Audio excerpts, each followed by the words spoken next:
Minute से।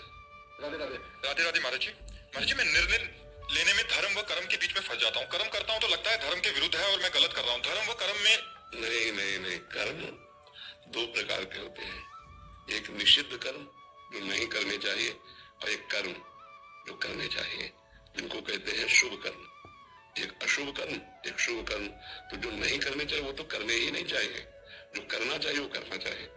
जैसे काम है तो अपनी पत्नी के साथ धर्म है, लेकिन दूसरे की पत्नी के साथ अधर्म है, वो हमें नहीं करना तो नहीं करना है, समझ रहे ना। ऐसे ही पूरे जीवन की दिनचर्या को देख लीजिए। जो अधर्म है वो आप जानते हैं, क्योंकि अधर्म करने की भावना आते ही अंदर से भगवान बता देते हैं कि ये गलत है, नहीं करना चाहिए। बता देते कि नहीं सबको, सबको भगवान अंदर कहते ये गलत है, या मेरा मन नहीं कहता कि मैं करूं।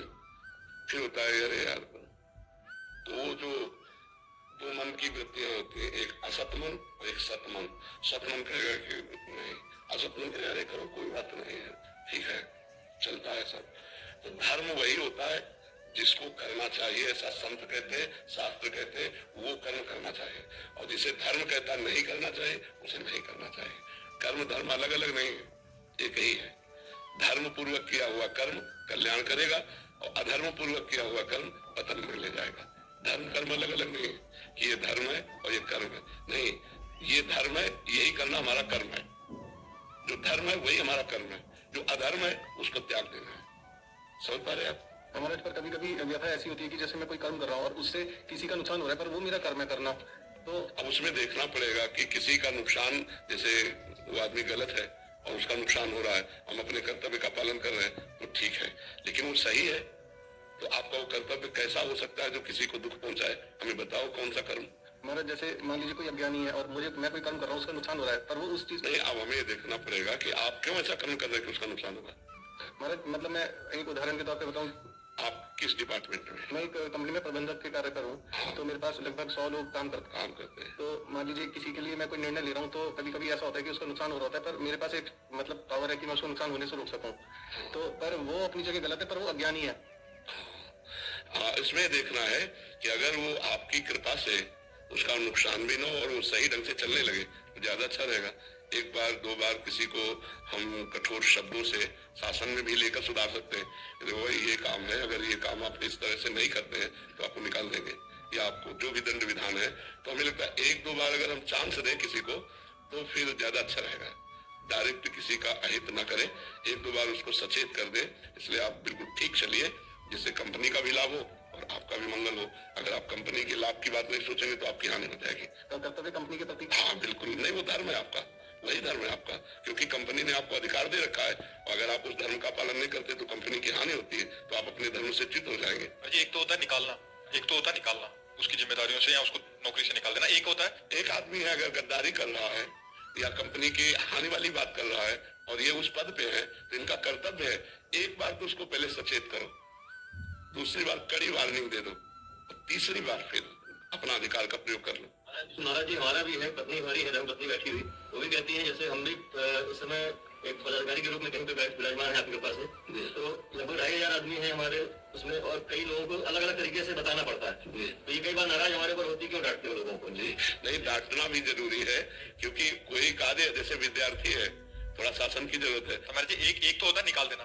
तो क्या हम अगर उन्होंने कोई ऐसा अपराध कर दिया जो नहीं है, हम उसको दंड दे सकते हैं? 1-2 दिन का दंड दे दिया या कोई ऐसा? नहीं, हमने इसीलिए कहा पहला तो हम उसको समझाएं, दूसरे में कड़ी वार्निंग दें, कोशिश करें, और तीसरे ऑप्शन में फिर निकाल दें। क्योंकि किसी की जीविका का हनन हो जाए तो वो भी ठीक नहीं है, और हम जिस कार्य की जिम्मेवारी ले उसमें हानि हो जाए वो भी ठीक नहीं है। तो दोनों का मिलान करके उसका मंगल हो, अपना काम बन जाए।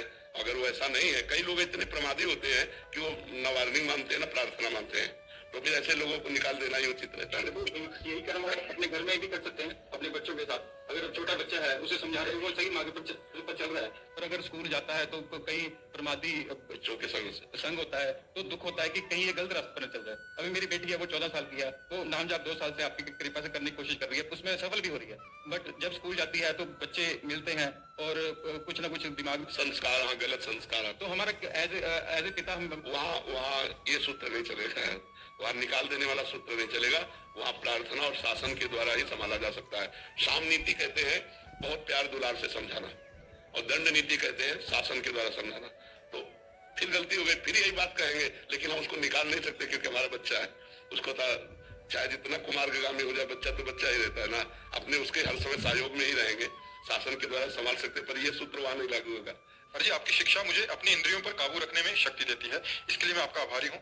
और जी इनका प्रश्न है कि इनके पिताजी कोई दूसरी महिला के साथ रहते हैं और उनसे एक बच्चा भी है, और ये लास्ट में एक प्रश्न कर रहे हैं कि अगर मैं अपने पिता के प्रति दोष भाव करता हूँ तो क्या मुझे भगवत प्राप्ति में दोष भाव करना ही चाहिए इस स्थिति में, क्योंकि तुम्हारे जैसा जवान पुत्र है और फिर भी वो अन्य महिला का संग कर रहे हैं और संतान उत्पन्न कर रहे हैं, तो कहीं न कहीं वो अपनी वासनाओं के अधीन है।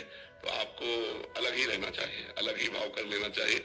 अब मानना ही नहीं चाहिए कि वो आपके पिता है, क्योंकि उन और संतान और महिला से तो फिर अब आपको अलग ही रहना उचित है। अगर आप उनका संपर्क करेंगे तो आपके जीवन की हानि हो सकती है या उनके जीवन की हानि हो सकती है। कभी आपको गुस्सा लगा, वो प्रतिकूल हुए तो आप नाराज होकर कुछ न कर बैठे और कहीं आप बाधा पड़ेंगे